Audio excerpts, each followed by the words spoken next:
Hello mga monami. Eto nanganak itong pusa namin. Pero iisa lang. Namatay yung isa. Ewan ko kung anong nangyari. Nagpapasuso siya. Yun, oh. Isa lang naging anak na niya.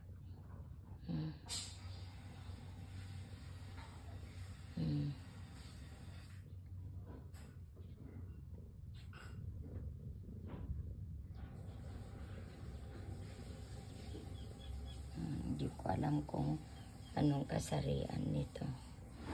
Lalaki o babae. Yun ang isa naming pusa. 4 sila.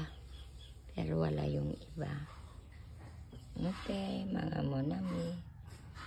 Thanks for watching.